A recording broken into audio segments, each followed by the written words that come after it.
Bayangkan siang terpanas di pusat Jakarta, sebuah perempatan macet, dan satu peluit polisi yang berubah menjadi awal kehancuran hidup seseorang. Seorang polisi senior, merasa berkuasa di jalan, menghentikan mobil hitam berisi pria berbatik yang tampak biasa.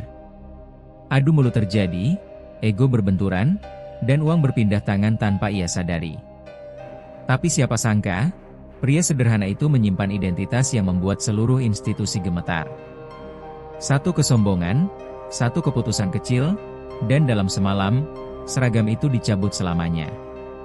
Ini bukan sekadar cerita lalu lintas, ini kisah tentang kekuasaan, harga diri, dan kebenaran yang datang tanpa ampun. Jangan lupa like dan subscribe agar dapat melanjutkan cerita ini. Pukul 2 siang di pusat Jakarta bukan sekadar panas, melainkan siksaan yang menggerogoti kesabaran siapapun yang berdiri di atas aspal. Matahari menggantung tepat di atas kepala, memantulkan cahaya menyilaukan dari kaca gedung-gedung tinggi yang berderet kaku. Udara terasa berat untuk dihirup, seperti menekan dada perlahan tapi pasti. Klakson bersahut-sahutan tanpa irama, menciptakan suara bising yang menusuk telinga. Setiap pengendara tampak kelelahan, wajah-wajah tegang, mata kosong menatap lampu lalu lintas. Di perempatan besar itu, kemacetan bukan lagi kejadian, melainkan rutinitas yang melelahkan jiwa. Orang-orang terjebak bukan hanya di jalan, tetapi juga di emosi mereka sendiri. Dan di tengah semua itu, sebuah konflik besar sedang menunggu waktu untuk lahir. Di sisi persimpangan, berdirilah Hendra, seorang polisi lalu lintas yang sudah puluhan tahun mengabdi. Seragamnya rapi, sepatu hitamnya mengilap, dan peluit menggantung angkuh di lehernya. Pangkat di pundaknya seakan berbicara lebih keras daripada kata-katanya. Ia berdiri tegap, namun sorot matanya lelah, bukan karena tugas, melainkan karena panas dan kejenuhan. Dalam hatinya, ia mengutuk penempatan hari itu, lokasi paling sibuk dan paling melelahkan. Namun di balik keluhan itu, terselip perasaan lain yang lebih gelap, rasa kuasa. Di persimpangan ini, semua kendaraan tunduk padanya. Ia merasa dirinya pengendali kekacauan, hakim jalanan yang tak perlu dipertanyakan. Setiap peluit yang ia tiup bukan hanya perintah, tapi juga penegasan bahwa ia berkuasa. Tangannya terangkat memberi isyarat berhenti, dan puluhan mobil langsung membeku. Beberapa pengendara melirik dengan kesal, namun Hendra tak peduli. Baginya, tatapan kesal adalah hal biasa, bahkan memuaskan. Ia terbiasa melihat orang menahan marah di balik kaca mobil. Di kepalanya, semua yang melintas hanyalah angka dan kemungkinan pelanggaran. Ia percaya pengalaman panjang membuatnya selalu benar. Tidak ada ruang untuk ragu, apalagi empati. Panas siang itu perlahan menyulut api kesombongan yang sudah lama ia rawat. Kemacetan semakin padat, dan kesabaran Hendra semakin menipis. Keringat mengalir di pelipisnya, membuat wajahnya tampak keras dan muram. Setiap kesalahan kecil di jalan terasa seperti penghinaan pribadi baginya. Ia mulai mencari-cari celah, bukan untuk menertibkan, tapi untuk melampiaskan kejengkelan. Dalam benaknya, selalu ada pikiran singkat yang berbahaya. Hari ini pasti ada yang bisa disalahkan. Ia tidak sadar bahwa sikap itu perlahan mengubahnya dari pelindung menjadi ancaman. Di balik seragam resmi itu, egonya mulai mengambil alih kendali. Dan ketika ego memimpin, keadilan biasanya tersingkir. Tak seorang pun di perempatan itu tahu bahwa hari ini akan berbeda. Tidak ada tanda-tanda, tidak ada firasat dari langit yang terik itu. Hendra masih berdiri dengan keyakinan penuh bahwa ia adalah pusat kendali. Ia tidak tahu bahwa di antara deretan mobil yang terjebak macet, ada seseorang yang akan mengguncang hidupnya. Seseorang yang terlihat biasa, namun menyimpan masa lalu yang tak terbayangkan. Panas Jakarta seakan menjadi saksi bisu awal dari sebuah kejatuhan. Di persimpangan itu, bukan hanya kendaraan yang akan berhenti. Takdir Hendra pun perlahan mulai mengerem. Dan tanpa ia sadari, langkah pertamanya menuju kehancuran baru saja dimulai. Arus kendaraan terus mengalir tersendat di bawah panas siang Jakarta, seolah kota itu sendiri kehabisan napas. Lampu lalu lintas berganti warna, namun kemacetan tak kunjung pecah.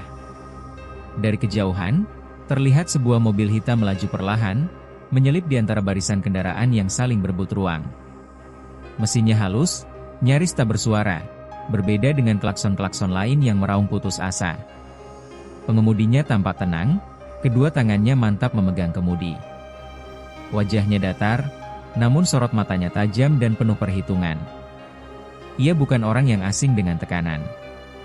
Hari itu seharusnya menjadi hari tenang, hari untuk pulang tanpa beban. Di balik kemudi mobil hitam itu duduk Seno, seorang jenderal aktif dari pasukan elit Kopassus. Namun hari itu, ia bukan siapa-siapa di mata jalanan. Tidak ada seragam loreng, tidak ada tanda pangkat, hanya kemeja batik sederhana yang melekat di tubuhnya.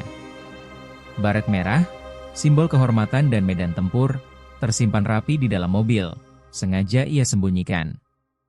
Hari ini adalah hari cutinya, hari untuk menjadi manusia biasa. Ia hanya ingin cepat sampai rumah dan bertemu keluarga. Setelah bertahun-tahun hidup dalam disiplin dan perintah, ketenangan adalah kemewahan yang langka. Lampu hijau menyala, dan barisan kendaraan mulai bergerak maju dengan harapan singkat. Seno mengikuti arus, menjaga jarak, tetap sabar meski kemacetan menguji emosi. Namun tepat di tengah persimpangan, sesuatu yang tak terduga terjadi. Mobil di depannya berhenti mendadak tanpa peringatan. Seno menginjak rem, dan mobil hitam itu pun terhenti. Seketika, posisinya terjebak tepat di tengah simpang. Dari kanan dan kiri, kendaraan lain mulai menutup ruang, membuatnya tak bisa maju atau mundur. Situasi itu menciptakan ketegangan yang langsung terasa di udara. Dari sisi persimpangan, Hendra melihat kejadian itu dengan mata menyipit. Ia tahu, secara aturan, itu bukan sepenuhnya kesalahan pengemudi mobil hitam tersebut. Namun rasa kesalnya yang sejak tadi menumpuk menemukan sasaran. Panas, bising, dan egonya berpadu menjadi dorongan yang sulit ditahan. Dalam benaknya, mobil hitam itu tampak seperti kesempatan. Kesempatan untuk menegaskan kuasa, atau mungkin lebih dari itu. Ia meniup peluit dengan keras, suaranya memecah kebisingan. Tatapannya tertuju tajam ke arah Seno. Saat itulah, roda nasib mulai berputar ke arah yang tak bisa dihentikan. Seno menatap ke depan, menarik napas panjang di balik kemudi. Ia sadar ada mata yang mengawasinya, dan firasat aneh mulai muncul. Pengalamannya di medan operasi mengajarkannya satu hal, ketenangan adalah kunci bertahan hidup. Ia memilih diam, menunggu, dan tidak menunjukkan siapa dirinya sebenarnya. Baret merah itu tetap tersembunyi, seperti rahasia yang sengaja dikunci rapat. Ia belum tahu bahwa keputusan untuk diam hari itu akan berujung panjang. Di tengah simpang yang panas dan penuh emosi, dua dunia yang berbeda sedang bersiap bertabrakan. Dan benturan itu tidak akan bisa dihindari. Peluit itu terdengar nyaring, memecah udara panas di persimpangan pusat Jakarta. Suaranya tajam, seolah menjadi aba-aba dimulainya sebuah konfrontasi. Hendra melangkah cepat ke arah mobil hitam yang berhenti di tengah simpang. Wajahnya keras tanpa senyum. Tangannya terangkat memberi isyarat kasar agar Seno menepi, meski ruang nyaris tak ada. Beberapa pengendara lain mulai memperlambat laju, penasaran dengan apa yang akan terjadi. Klakson yang tadi gaduh kini perlahan mereda, berganti dengan rasa ingin tahu. Suasana berubah, dari kacau menjadi tegang. Panas tak hanya datang dari matahari, tapi juga dari emosi yang mulai mendidih. Hendra berdiri di samping jendela mobil, mengetuknya dengan ujung jari, bukan sebagai permintaan, melainkan perintah. SIM dan surat kendaraan, ucapnya datar namun penuh tekanan. Matanya meneliti Seno dari ujung kepala hingga dada, batik sederhana itu langsung membentuk prasangka. Dalam pikirannya, ini hanyalah pria kantoran yang pulang kerja dan tak paham aturan. Ia mulai berbicara panjang lebar, menjelaskan pelanggaran dengan versi ceritanya sendiri. Kalimat-kalimatnya terdengar meyakinkan, meski tak sepenuhnya benar. Nada suaranya meninggi, seolah ingin menunjukkan siapa yang berkuasa. Di titik itu, bukan aturan yang ia bawa, melainkan ego. Seno mendengarkan dengan rahang mengeras, menahan napas agar emosinya tidak meledak.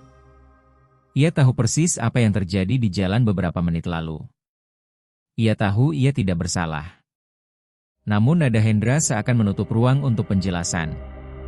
Ketika Seno mencoba berbicara, suaranya dipotong. "Bapak jangan membantah, saya tahu aturan," kata Hendra dengan senyum tipis yang menusuk. Kata-kata itu seperti percikan api di dalam dada Seno. Ia merasa harga dirinya diinjak, bukan sebagai jenderal, tapi sebagai manusia. Namun baret merah itu masih tersimpan, dan ia memilih menelannya dalam diam. Kerumunan mulai terbentuk di trotoar dan pinggir jalan. Beberapa orang mengangkat ponsel, merekam tanpa suara.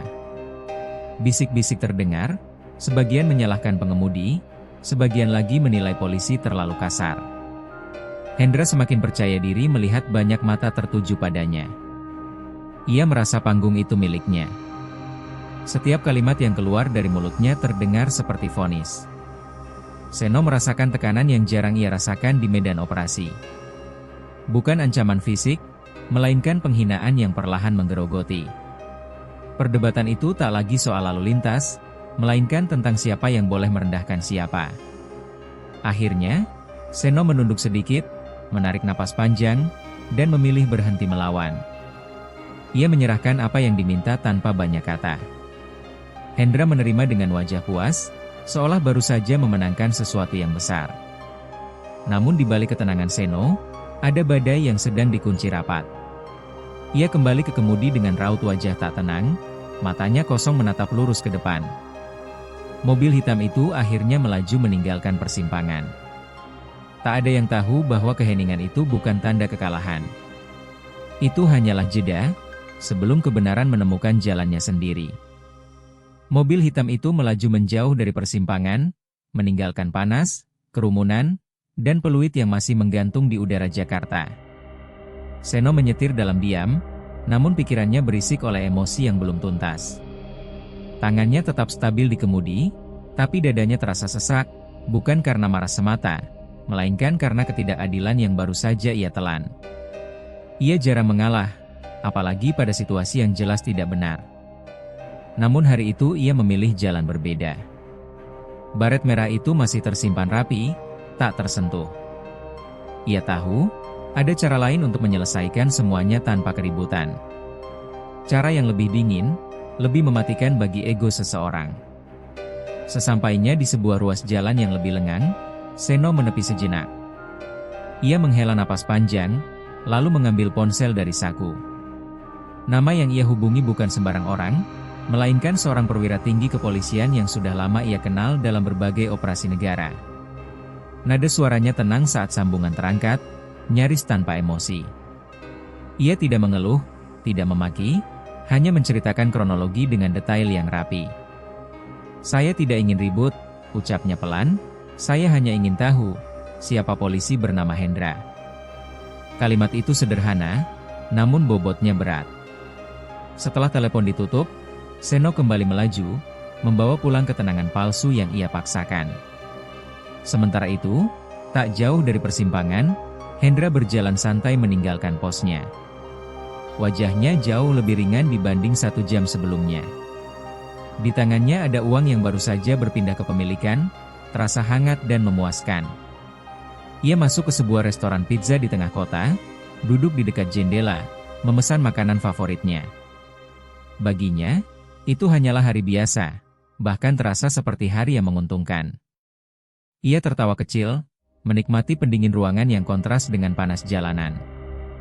Dalam benaknya, kejadian tadi hanyalah rutinitas yang tak akan berbekas. Ia sama sekali tidak sadar bahwa setiap gigitan pizzanya sedang dihitung oleh waktu. Di sebuah kantor yang jauh lebih dingin dan sunyi, telepon lain berdering. Seorang atasan Hendra mendengarkan laporan dengan wajah yang perlahan berubah tegang. Nama Seno disebut, lengkap dengan identitasnya sebagai jenderal aktif dari Kopassus. Ruangan itu seketika terasa sempit oleh rasa malu dan takut. Sang atasan tahu, ini bukan sekadar pelanggaran kecil. Ini adalah aib institusi jika dibiarkan. Tanpa banyak kata, perintah langsung turun. "Cari Hendra sekarang," ucapnya tegas. Tidak ada ruang untuk pembelaan. Hendra masih menikmati makanannya ketika beberapa sosok berseragam memasuki restoran. Suasana mendadak berubah canggung. Ia sempat tersenyum, mengira mereka hanya rekan yang kebetulan lewat. Namun tatapan mereka dingin dan serius. Namanya disebut dengan nada resmi, bukan ramah. Sendok di tangannya berhenti bergerak. Untuk pertama kalinya hari itu, jantung Hendra berdegup tidak nyaman. Ia berdiri, meninggalkan pizza yang belum habis. Di luar restoran, panas Jakarta menyambutnya kembali, tapi kali ini terasa berbeda. Bukan panas matahari yang ia rasakan, melainkan panas dari kesalahan yang mulai mengejarnya. Gedung kantor itu terasa dingin dan sunyi, sangat kontras dengan panas siang di pusat Jakarta yang beberapa jam lalu menjadi panggung kekuasaan Hendra. Ia duduk di sebuah ruangan dengan dinding polos, ditemani tatapan tajam para atasannya. Tidak ada bentakan, tidak ada amarah berlebihan, justru itulah yang membuat suasana semakin menekan. Satu persatu fakta dibacakan dengan suara datar. Rekaman warga diputar. Kronologi disusun ulang dengan rapi, tanpa versi buatan. Setiap detik terasa seperti palu yang memukul dadanya. Untuk pertama kalinya, Hendra tak bisa membela diri. Kata-kata yang dulu mudah ia lontarkan, kini menguap begitu saja. Nama Seno disebut dengan nada berbeda, penuh kehati-hatian dan hormat. Identitas aslinya dibuka, bukan sebagai ancaman, tapi sebagai fakta yang tak bisa dibantah. Hendra menunduk, keringat dingin mengalir di pelipisnya. Semua rasa bangga yang selama ini ia sandarkan pada seragam mendadak runtuh. Ia sadar, orang yang ia rendahkan di jalan bukanlah sosok sembarangan. Namun yang lebih menyakitkan bukan jabatan Seno, melainkan kenyataan bahwa ia memang bersalah. Tidak ada konspirasi. Tidak ada jebakan.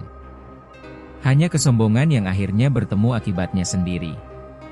Keesokan harinya, keputusan resmi turun tanpa drama.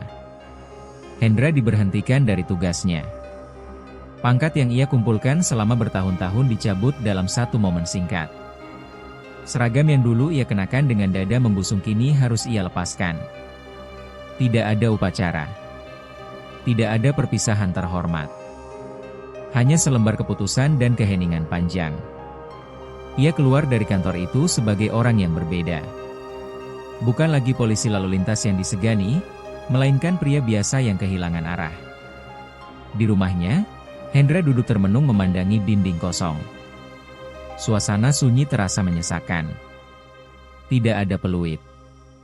Tidak ada seragam. Tidak ada hormat dari orang-orang.